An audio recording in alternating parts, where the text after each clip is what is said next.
Hello, কেমন আছো সবাই? এনবিরপুর 99 চ্যানেলে সবাইকে স্বাগত জানিয়ে আজকের ব্লগটা এখন থেকে শুরু করলাম। তো চলো, আজকে সবার আগে প্রথমে দেখাই আমাদের সব রান্না কমপ্লিট, কাজ কমপ্লিট করে এখন থেকে ব্লগটা শুরু করলাম। এখন তোমাদের আমি দেখাবো যে আমরা আজকে দুপুরে কী কী লাঞ্চের জন্য রেডি করেছি, ঠিক আছে? তো চলে আসো সবাই আমার সাথে। দেখো, এই গরমে পাতলা করে আলু দিয়ে মাছের ঝোল করেছি, আর রয়েছে আলু ভাজাটা কেন করলাম বলো তো? তারপরে রয়েছে টক ডালের সাথে একটু আলু ভাজা না হলে তো বাঙালির আবার জমে না। টক ডাল, আলু ভাজা আর মাছের ঝোল দিয়ে আজকে লাঞ্চটা কমপ্লিট করব। চলো এবার তোমাদের সাথে আলাপ করে দিই আমাদের বাড়ির সব থেকে মজার এবং প্রিয় সদস্য। চলে আসো।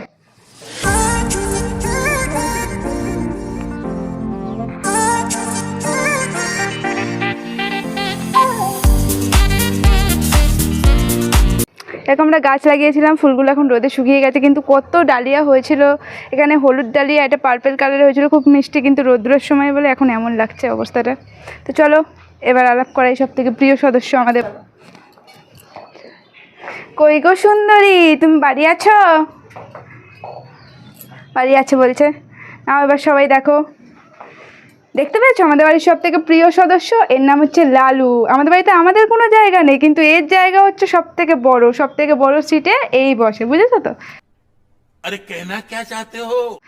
চলো বিকেলে আমরা একটা ভালো জায়গায় যাব, তারপর আবার তোমাদের সাথে সেটা শেয়ার করবো। ভাই বলেছিল একটা জায়গায় যাবে বিকেলবেলা, তো এখন হয়ে গেছে বিকেল 4টে বাজে। তো আমরা সেই জায়গাটায় যেতে চলেছি। জায়গাটায় যাওয়ার কারণ একটাই, প্রতিদিন রাত্রিবেলা একটা আওয়াজ আসে, বেশ ভালো রকমই আওয়াজ আসে, বুঝতে পারি না যে ব্যাপারটা কি হয়।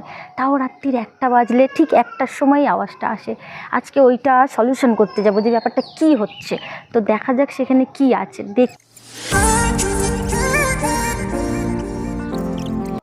দেখো অবশ্যই চলেই এলাম, ঠিক আছে? তোমাদের ভেতরটা ঘুরে দেখাবো, কিন্তু তার আগে এখানে একজন কাজ করে, ঠিক আছে? মানে এই পুরো বাড়িটা পাহারা দেয়, তার সাথে একটু কথা বলে নেওয়া যাক, ঠিক আছে?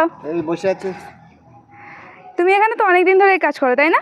15-16 বছর হয়ে গেছে। বাবা গো, মশাই খেয়ে নিল, কি করে বসে আছো? এই মশা কামড়াচ্ছে না? মশা মেরে মেরে বসে আছি। ডেঙ্গু হয়ে যাবে এরপরে। হ্যাঁ, তাই দেখছি তো। তাও কত বছর হলো তুমি এখানে কাজ করছো? 15-16 বছর হয়ে গেছে। 15-16 বছর? বাবা, অনেক বছর তো। হ্যাঁ। এই বাড়িটা তো অনেক দিনের পুরানো দেখে মনে হচ্ছে। তাও কত দিনের পুরানো হবে? 50-60 বছর হয়ে যাবে। 60 বছর তো হয়ে গেছে। আচ্ছা, তার আগে এখানে কারা থাকতো? এই একটা ফ্যামিলি ছিল, যারা বাসা চলে গেছে।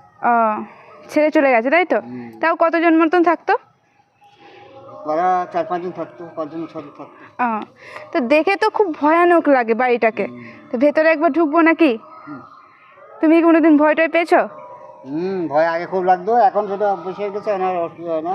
ও, এখন ভয় আর লাগে না। তাও একটু ভয় পাও, তাই তো? মানে একটা ভয়ানক ব্যাপার এখানে আছেই। আছি।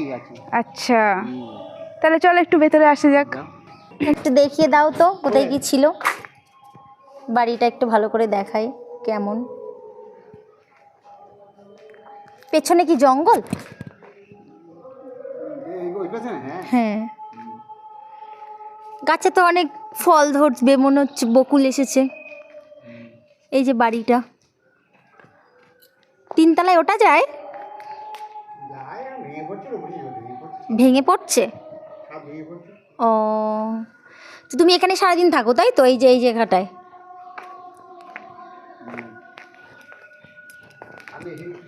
ওইটা কি? ওটা এই কলের ওখানটা, ওটা কি? ওখানে কি থাকতো? এটা রান্নাঘর ছিল। ও,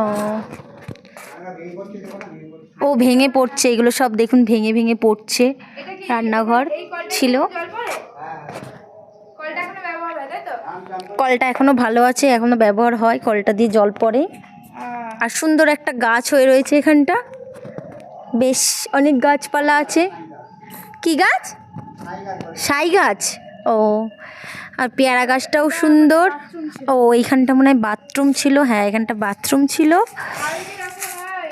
ওরে বাবা, এদিকে সব আরও সব ঘর আছে, আমি যাব না, আমার সাহস হচ্ছে না।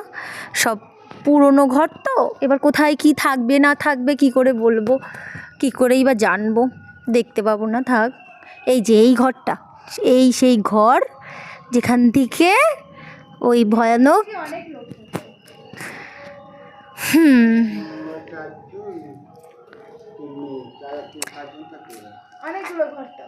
ভেতরে অনেক ঘর আছে, তাই না?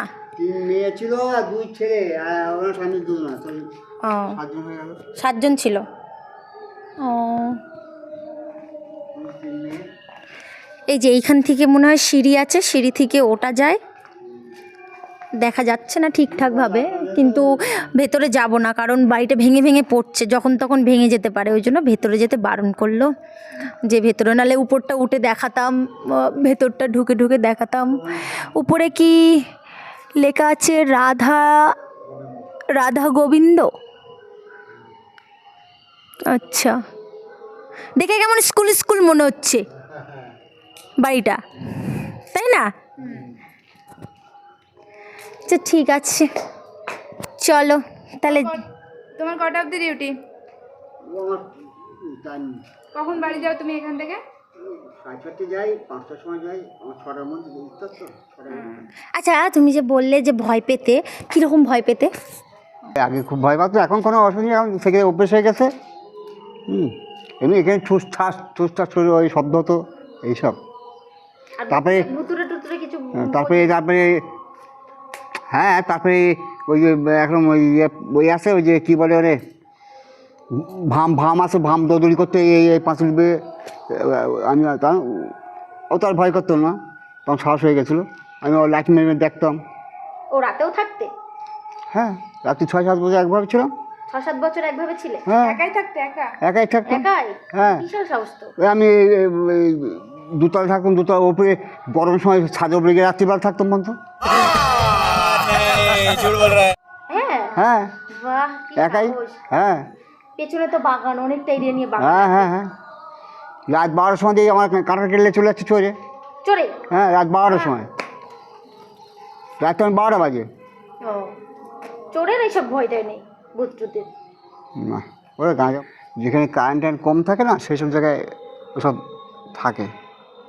তবে ওদের মধ্যে ওরা থাকে, তবে সহজে ক্ষতি করতে কেউ চায় না, আচ্ছা। বুঝলে? তাদের ক্ষতি করলেই নিজের ক্ষতি হয়। তাদের অনেক সময় সামনাসামনি হয়ে গেলে সেইভাবে চলতে হয়, তাদেরও চললে অসুবিধা হয় না। কালকে তো আর তোমাদের পুরোটা বলা হলো না, আমরা একটু তাড়াতাড়িতে ছিলাম। তারপরে এমন ভূতের গল্প শুনিয়েছে আমাদের, আমরা তো ভয়ের চোটে আমি আর নূপুর দুজনে দৌড় দিয়েছি। আজকে আবার গুটি গুটি পায়ে এসছি, জানো তো, সাহস নিয়ে। তো পেছনের এই বাড়িটা দেখছো, এই বাড়িটার মধ্যে অনেক গল্প আছে, কিন্তু তোমাদের সাথে এখন সবটা শেয়ার করতে পারলাম না। যেটুকু শেয়ার করেছি সেটুকু ব্লগে আছে, আর পরে একদিন তোমাদের পুরো ডিটেলসে বলবো, ঠিক আছে? এটা হচ্ছে আমাদের বাড়ি, এই দেখো, এইটা হচ্ছে আমাদের বাড়ি। আমাদের বাড়ির কাছেই এই বাড়িটা, কিন্তু কোনোদিনও আমরা এর আসল রহস্যটা শোনার জন্য আসিনি, কিন্তু এসে যখন 3-4 দিন ধরে আমরা এই আওয়াজটা পাচ্ছি, তাই জন্যই কালকে আমরা আসার সাহস দেখিয়েছি। তো এই পুরো ডিটেলসে গল্পটার একদিন বলবো। আজকের মতো ব্লগটা এখানেই শেষ হলো। টাটা, সবাই ভালো থেকো, সুস্থ থাকো, দেখা হচ্ছে নেক্সট ব্লগে।